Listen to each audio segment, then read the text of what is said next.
mengenai beberapa tanda-tanda kiamat sughra yang telah dan terus akan terjadi.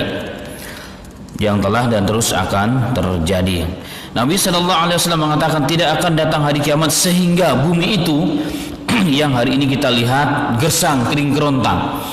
Bapak-bapak, saya yakin yang umroh dan haji pasti akan melihat perjalanan dari Jeddah ke Mekah atau dari Mekah ke Madinah ataupun sebaliknya, bahkan ke Riyadh, ke ibu kotanya. Kita lihat kanan kirinya hanya berisikan padang pasir Sahara. Kadang-kadang kita melihat beberapa kebun kurma, dan hari ini alhamdulillah di beberapa wilayah termasuk wilayah Qasim dan sebagainya mereka sudah mulai menanam dan bercocok tanam. Dan Nabi SAW mengatakan tidak akan datang hari kiamat sehingga tanah tersebut kembali menjadi tanah yang murujan wa anhara, tanah yang subur, yang akan ditumbuhi dengan berbagai macam tumbuh-tumbuhan dan tanaman-tanaman, wa anhara, dan akan mengalir di dalamnya sungai-sungai yang begitu deras airnya. Jahit. Kemudian sekarang sudah mulai bahkan di beberapa wilayah ditemukan sumber air atau mata air di mana-mana. Bahkan di wilayah Taif saya bertemu dengan banyak teman-teman kita orang Indonesia, ternyata jauh-jauh merantau ke Arab Saudi. Apa yang dia kerjain? Menjadi seorang petani sayuran kangkung di wilayah Taif. Jadi ternyata orang Taif pun sekarang sudah menanam kangkung. Bahkan di beberapa provinsi, di Qasim, wilayah dekat dengan Riyadh, bahkan mereka bisa bercocok tanam apa? Segala apa yang kita tanam di Indonesia sudah ditanam di wilayah tersebut. Bahkan tomatlah tumbuh di sana, pisanglah tumbuh di sana, bahkan semangka mereka besar-besar, lebih besar daripada kita, dan rasanya lebih manis karena memang curah hujannya masih sedikit. Dan ini suatu isyarat sesungguhnya. Ini adalah isyarat kepada kita bahwa hal itu akan terjadi. Bahkan ini semakin membenarkan, nampaklah bukti sabda Nabi Muhammad SAW yang hampir 15 abad yang lalu. Jika ini sudah mulai terjadi, berarti hari kiamat semakin dekat.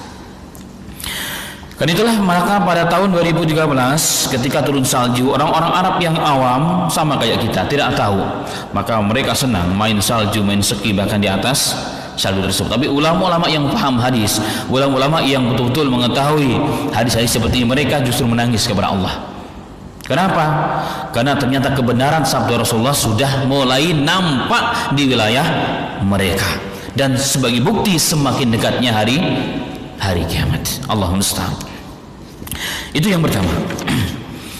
Kemudian yang kedua, sebagai tanda semakin dekatnya hari kiamat, ini menjelang dekatnya hari kiamat, proses menjelangnya hari kiamat ke bukti-bukti kiamat kubro, ke bukti-bukti tanda-tanda kiamat kubro ini terjadi nanti, dan sekarang sudah mulai mengarah ke sana. Kemudian yang kedua juga bukti yang sangat luar biasa, fenomena alam yang akan terjadi nanti, peristiwa besar yang akan menggoncangkan manusia adalah apa? Bahwa Hasrul Furat, yaitu sungai Furat atau sungai Ifrat. Sungai Furat dalam bahasa Arabnya dikenal dengan sungai Furat atau yang kita kenal dengan sungai Ifrat, yang membelah negara Irak secara khusus.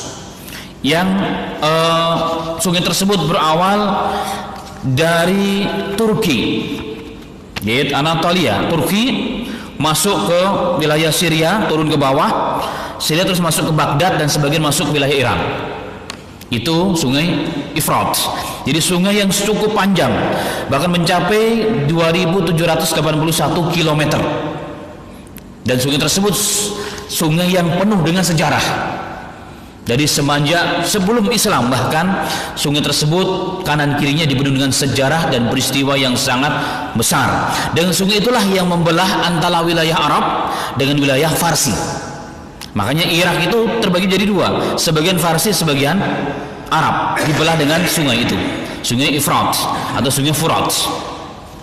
Nabi Muhammad SAW mengatakan tidak akan terjadi hari kiamat, la taqumus sa'atu hatta yahsul al-furatu an jabalin min dahabin.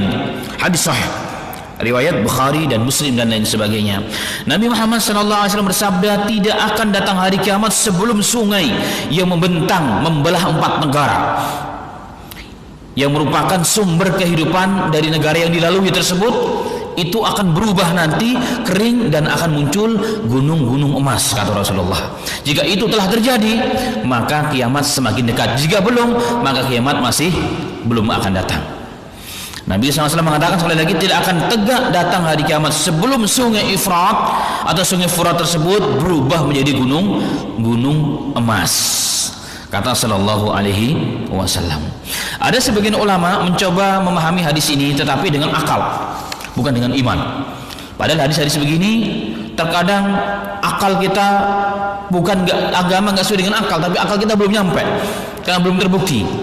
Maka wajib seorang muslim tidak boleh mentakwil ke makna apapun. Ini makna al-mutabadir, makna yang langsung dipahami oleh akal kita dan oleh hati kita, apa? Makna yang sebenarnya.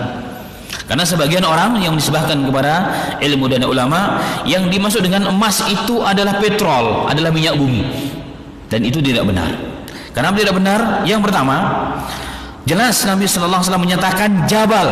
Jabal itu artinya apa? Gunung. Sungai yang akan berubah muncul gunung-gunung emas. Gunung-gunung emas. Sedangkan petrol atau minyak bumi berbeda maknanya dengan hal ini. Sedangkan minyak bumi adalah apa? Diambil dari mana? Dari galian tanah, di bawah tanah ini muncul. Jadi nampak dilihat oleh manusia. Kemudian yang kedua, kalau minyak bumi itu bisa didapatkan, petrol bisa didapatkan dari mana saja.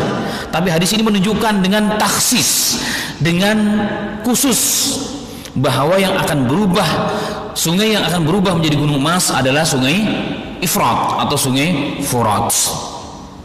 Dan juga dengan bukti-bukti atau dengan bukti-bukti yang lain. Jadi kemudian Nabi Sallallahu Alaihi Wasallam mengatakan, yaqtatilun nasu alaihi, maka manusia akan berebut mendapatkan emas tersebut jika sungai tersebut telah berubah menjadi gunung